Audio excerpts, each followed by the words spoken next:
And Varun has been solid, and as we say, 30 পেরোলেই কি একজন ক্রিকেটারের সময় ফুরিয়ে আসে? 36 বছর বয়সেও সেই ধারণাকে ভুল প্রমাণ করছেন ডেভিড মিলার। চলতি টি-20 বিশ্বকাপে দক্ষিণ আফ্রিকা দলে সবচেয়ে অভিজ্ঞ খেলোয়াড় তিনি। যেখানে 19 বছরের কোয়েনা মাফাকা সতীর্থ, সেখানে মিলার যেন অভিজ্ঞতার প্রতীক।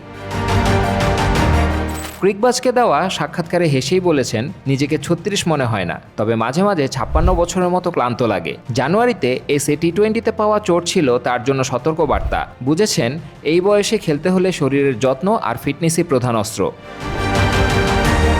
তবে বদল এসেছে মানসিক দিকেও। গত বছর 10 মার্চ ক্যামেলা হ্যারিসকে বিয়ের পর জীবনকে অন্যভাবে দেখতে শিখেছেন মিলার। এখন হার জিতের চাপ আর আগের মতো গ্রাস করে না। তার ভাষায়, ক্রিকেটের বাইরেও একটা বড় জীবন আছে।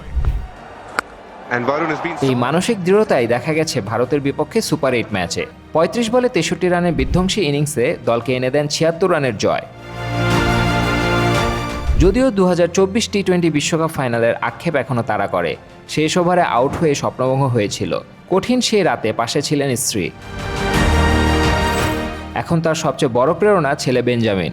12টি আইসিসি টুর্নামেন্টও ট্রফি নেই, তবে বিশ্বাস অটুট। মিলারের লক্ষ্য একটাই, ইতিহাস বদলানো। হয়তো 2026ই হতে পারে সেই বছর। Sadman Hasan, sports 24 BD.